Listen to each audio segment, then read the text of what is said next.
Hey Pepin, Yo, yo. I've been thinking a lot about the podcast and different topics that we talk about. Really? Yeah, how do we come up with some of our ideas? Well, usually I consult my brain. My brain is the main operations of my thoughts. But every once in a while, when we don't really have any ideas, we consult the ever growing, awesome search engine since that time, uh, Google. Oh, Sir Goog. We use Bing sometimes. I don't know why, but we use Bing.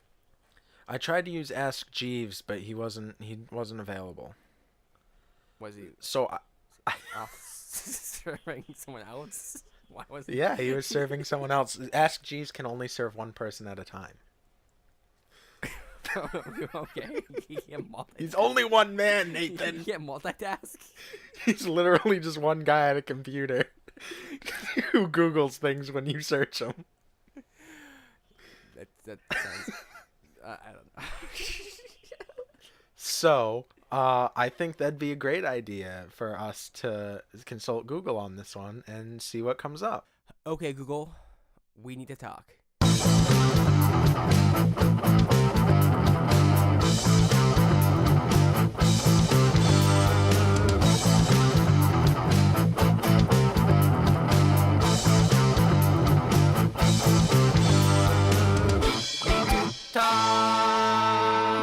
Welcome back. So glad you guys could join us. I'm here once again with my best friend Nate. How's it going, Pepin?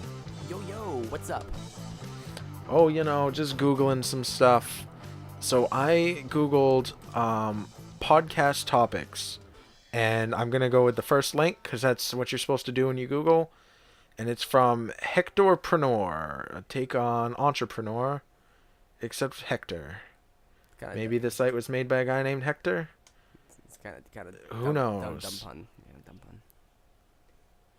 pun. It's and the title of the article is 100 podcast topics for your brand new show. So he made 100. He says we can thank him later. So I won't thank him now, but maybe I'll give him a call later. Okay. But it says to bookmark and share with friends. So he gave me permission right here to share this page. So I will leave that in the description. Go ahead and check out the podcast topics. Maybe you'll get something for yourself. It says he actually wrote down over 300 ideas for his future episode, but he's taken a couple out of the list, probably the best ones, probably not, and given them to us. Yes. So it does say, please note, the letter X represents your overall podcast theme or idea. Whether you're talking about parenting, business, or weightlifting, this list will help you come out with 100 new episodes. So apparently, we're only allowed to think about parenting, business, or weightlifting. That's what podcasts are about. Which ones are about? Ours about? Have we ever done a podcast about children? Like, Or weightlifting? Or yeah, children weightlifting for business? we should. That's a good one right there. Let's do a children weightlifting business. Children who weightlift for money episode. I don't think that was one of his suggestions, but I think we should do it anyway. He says simply replace the X with your main topic and adjust to make the episode title make sense. So what is our podcast about? Our podcast. Yeah, what's our overall podcast theme or idea? Smart comedy. Oh, hashtag smart comedy. Yeah. Okay, well let's every time there's an X in this article, I will replace it with hashtag smart comedy. Okay. Okay, so I'm just gonna jump around. I'm not gonna read them right through. That'll be silly. And if one of them strikes our fancy, maybe we'll get talking about it. But let's see, let's see what some of these suggestions are. Um, oh, number 3, the harsh reality about hashtag smart comedy. Um, The the harsh reality. the harsh reality about hashtag smart comedy. I mean, is there a reality about smart I hashtags? think the harshest reality is that it's a huge market that's not being filled. There are very few shows that would classify as hashtag smart comedy. I think I would agree, but in a more pessimistic way. I mean, I guess it's glass half full, half empty. Because I think you could say is that there is no reality about hashtag smart comedy. At least not yet. Ooh, I love it. Well, we're slowly crafting the reality. We are the spiders of the hashtag smart comedy reality, weaving the web on the web. And we're catching people that we eat in the web Ooh. and eating them. All right, number 7. The smart way to hashtag smart comedy without getting overwhelmed. Um, How do you not get overwhelmed when hashtag smart comedying? well, so getting overwhelmed, there's two ways of solving. Well, when you get overwhelmed, you got to take some Xanax. But when you're doing smart comedy, you got to be like alert. So you take some Ritalin. And then you just kind of do both as you need to reach that equilibrium to be smart, but also comedy. So so you're the drink alcohol and chug Red Bull at the same time type of person. As long as it'll keep you completely Well, level, like you're not doing anything. no, no. So, kind of. So, not at the same time. First, you gotta chug the alcohol, or take a note of your base state. Then you gotta offset your base state with one of those to reach the middle. And then if you kind of go over one point, you gotta do the opposite to get back to the middle point. It's like a balancing act. Interesting. So the harshest reality about hashtag smart comedy is that there's so much graphing and math involved. Well, a lot of Excel spreadsheets I make, pivot tables, a few pivot charts, and I even made a database for one of these things. You made a database? Yeah, but it plays into the pivot table, so I can't really like brag too much Oh, about we're getting into pivot it. tables. Number 15. What to do when you lose momentum with hashtag smart comedy. These topics are kind of strange because it sounds like like we're talking about like a product that we don't really believe in, like what you know what I mean? Like, Listen, Nate, okay? I don't appreciate that. There is nothing in this world that I believe in more than hashtag smart comedy. Hashtag smart comedy is the number one thing in my entire life. I would quit my job.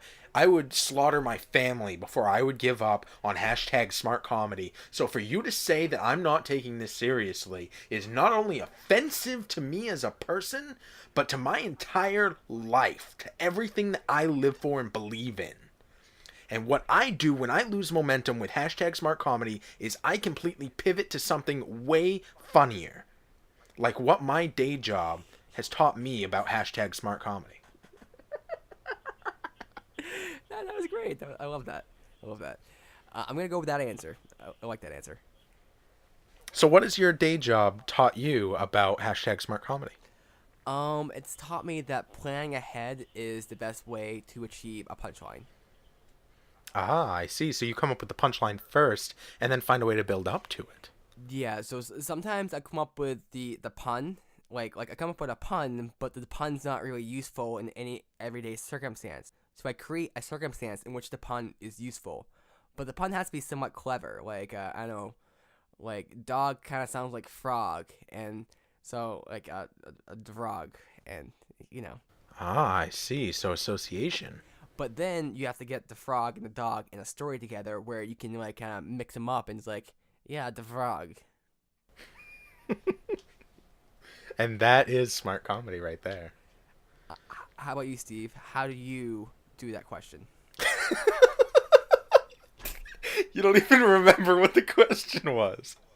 It was question 20. What my day job taught me about hashtag smart comedy.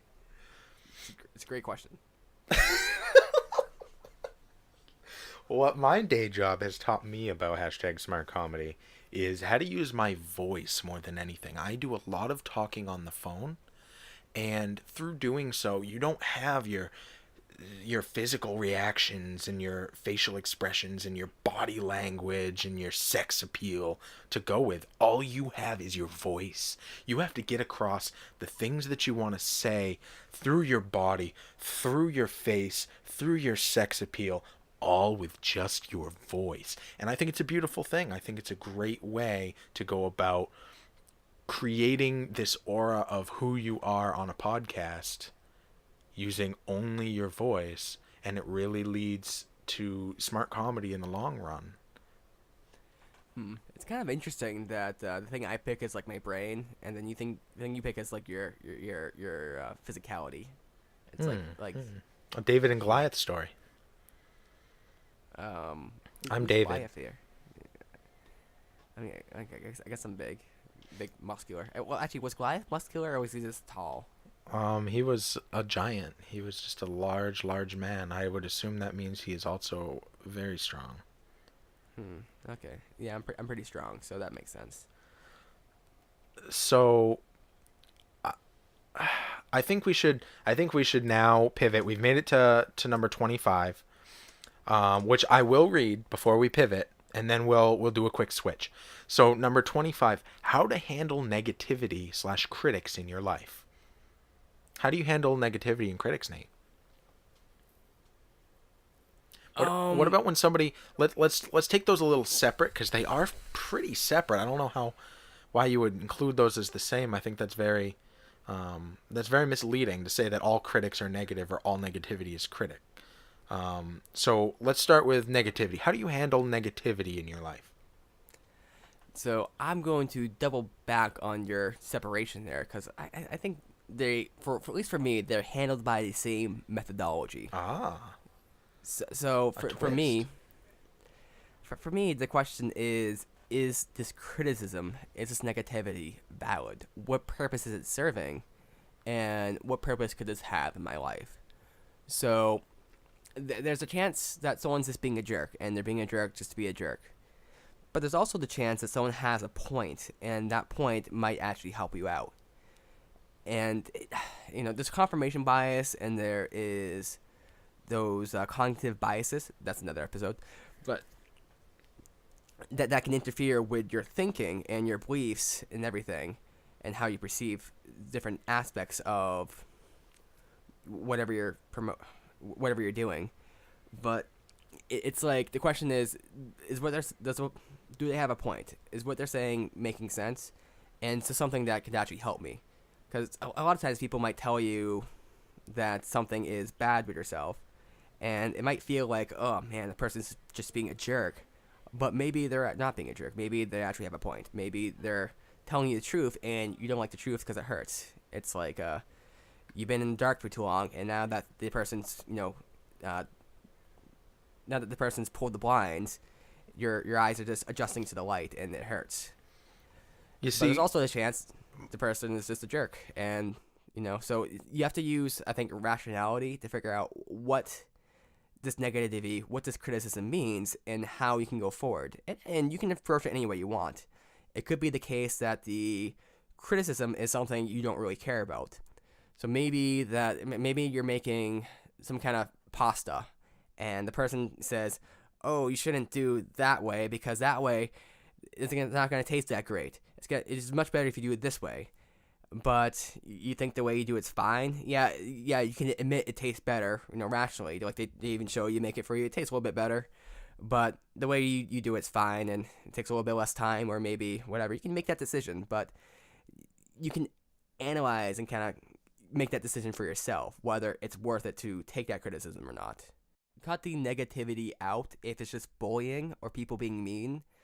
But the important thing is you gotta figure out if it's bullying or just being mean, because like a lot of these memes about oh, just ignore people, be you and be great, because maybe you're not great. Maybe the person's just telling you that what's obvious to everyone else. Maybe you think you can come up with some idea and some idea that will revolutionize the world, but maybe the person tells you, no, you're stupid. Sorry, stop, and maybe you should listen to them.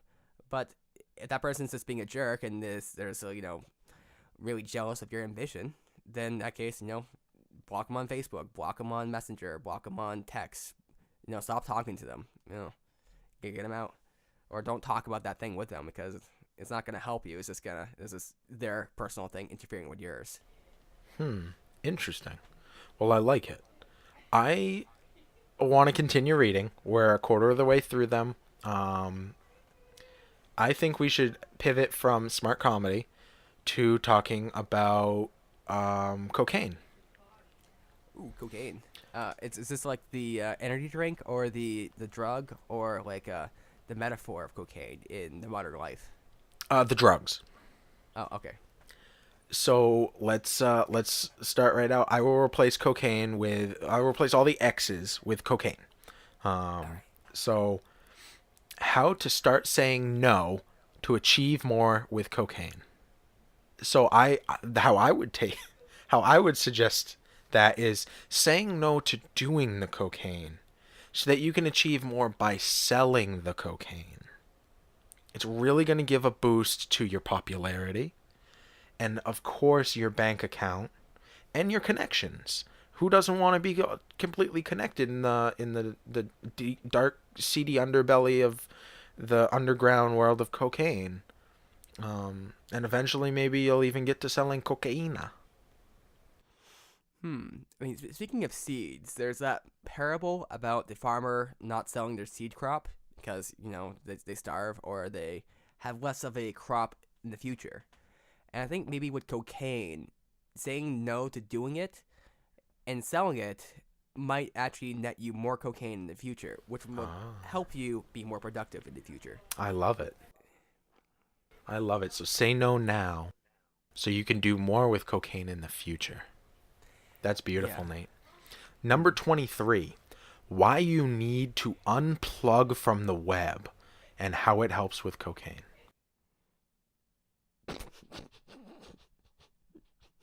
See, sometimes we can get so caught up in the web, in the internet, in our phones. It's all around us. It surrounds us. I can't imagine doing my job without the internet. I can't imagine coming home and keeping up with social media, keeping up with everybody that I know with this podcast without the web. But sometimes it's so important to just put it all away for a moment and have a human interaction with the person next to you. Not saying that this is a necessity. If you're happy the way you are, keep doing what you're doing. But I find some huge gratification from unplugging sometimes and connecting with the people around me. It's something that you can't get the same way from the web. There are ways to, of course, connect with people with the web with webcams and all that jazz. But of course, I'm talking about cocaine. And Yeah, and you can't do cocaine through the web. You have to be in person to do cocaine. yeah, I would agree that physical connection is very important. It's like I am strangely the kind of person who doesn't like scheduling appointments like over the phone or through the web. It's like if I need a doctor's appointment, I'll go into the doctor's office and schedule an appointment. If I need my car fixed or whatever, I'll go into the mechanic's place and talk to them. I don't actually do it virtually or over the lines of wires and stuff. So I definitely think that connection is important, and there's no better connection between you and cocaine, through like a rolled up dollar bill and your nose. Nate, come on. You're giving awful advice to our listeners, okay? If you're going to do cocaine, it needs to be 100. 100? Get classy, brother. You're not using ones for cocaine. I've been too cheap. You're right. Number 35. Everyone starts at zero. Motivate listeners to get started with cocaine. We all start somewhere, right? We all start at zero. We all start at the bottom and we work our way up. So start with pot. What better gateway drug than marijuana, than the good old Mary Jane? Lucy in the Sky with Diamonds is a great next step. Sometimes LSD is helpful for expanding your mind and realizing that the government is a sham and that you're being completely controlled by everybody around you. And then you can get on cocaine and do something about it.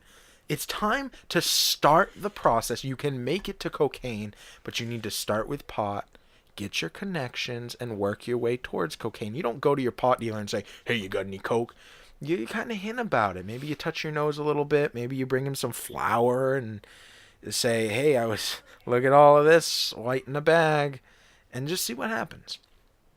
But it's time to get started with cocaine.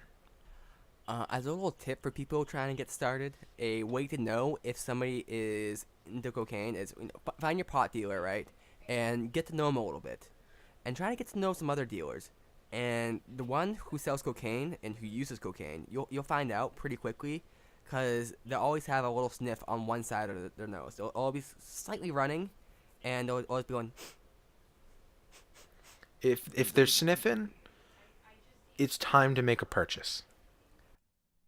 Ask them if they have allergies, and if they're not, no. No. Allergies are a myth. Allergies are the code word for cocaine. Number 44. Cocaine on a budget. Nate, you're a huge budgeter. You have spreadsheets, you have programs, and it's something you think about a lot. You have different year plans, 1 year, 5 year, 10-year plans with your budget. How does cocaine fit into that? So, if someone was wanting to get into cocaine on a budget, I think they have to know a little bit about chemistry. So chemically, the way that drugs often work is that some drugs they need a binder. So essentially, they don't stick to each other, like the molecules, and they kind of slide off each other. So it's like a fine powder. And cocaine is actually like that. So it's a fine powder. And actually, a lot of things are like that. So aspirin would be a fine powder, but they combine it with stuff to make it like a pill and like a solid form. Actually, ecstasy, or rather MDMA, is the pure fine powder form. So it doesn't bind to itself. So it's in its powder form. But then when they press it into a pill, what they do is they combine it with caffeine and aspirin and other things, and they actually get it to combine to itself. And so it's the MDMA plus other stuff. Now, what's interesting is with cocaine, they're looking for a binder. That way you could smoke it, and that way you can do it other ways. And they actually found one. I think it's in the 80s or something. And that binder actually made something which is actually cheap and a great way to get cocaine. It's actually chemically the same, just a different pathways going in through your lungs. And get the high cocaine with the cheap price, and that solution is crack. Ah, so cocaine on a budget. Your suggestion is crack. Yep, crack. You've heard it here first, kids. Crack is the way to go if you're on a budget. If you're on a budget, if you're not on a budget, then get cocaine. Get cocaine. Treat yourself. Get the real stuff. But crack is a good alternative if you're on a budget. It affects you differently, but it's the same thing chemically, so there's that. Number 46. Can I really make a living with cocaine? Yeah. Number 47. How to get cocaine clients.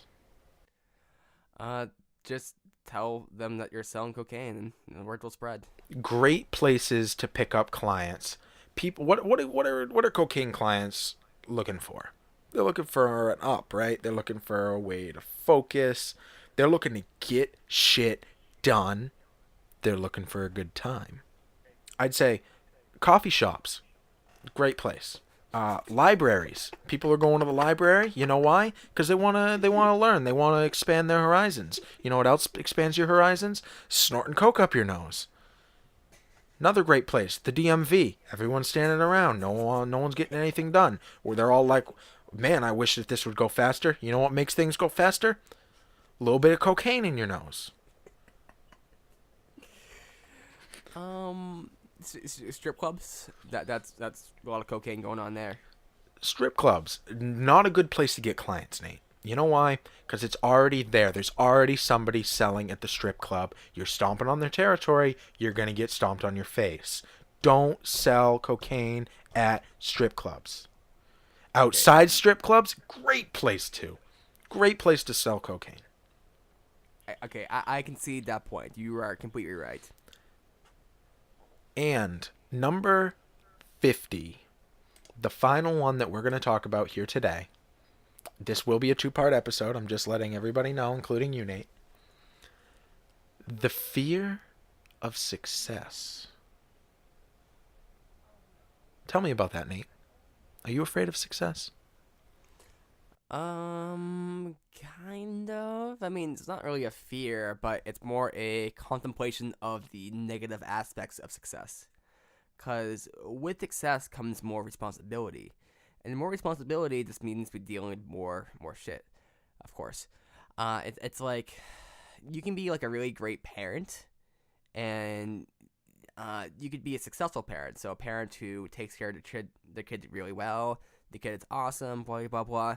But that's a lot of time. That's a lot of effort, and that's a lot of responsibility.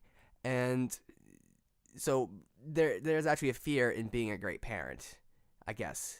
That's what I'm saying, or a successful parent. In that, it's like, am I really gonna spend all this fucking time doing this? The fear is that you want to be the successful parent. Do I really have to spend all this fucking time on my kid?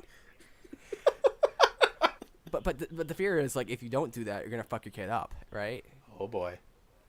So it's like the fear motivates you to success, but the fear of success is that you will be a failure in every other aspect of your life. Ah, so the fear of success is actually the fear of failure. Yes. Interesting. But was the question how to deal with that, or?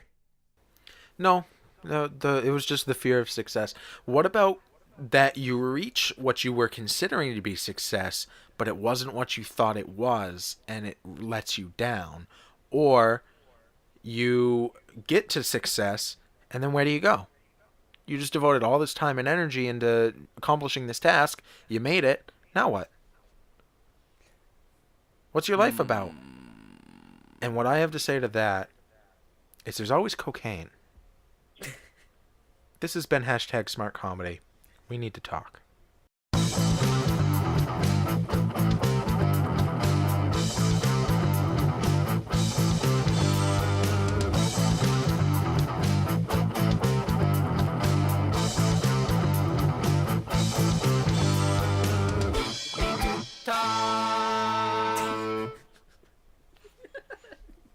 You like that episode, huh?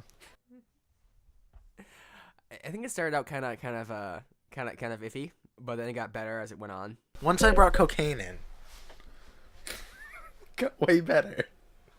I thought before cake, so I thought like the first maybe 5-10 minutes was like but then it started getting good, and then the cocaine just made everything great. As it does. All right, so we're gonna do two parts. Yeah. There's 50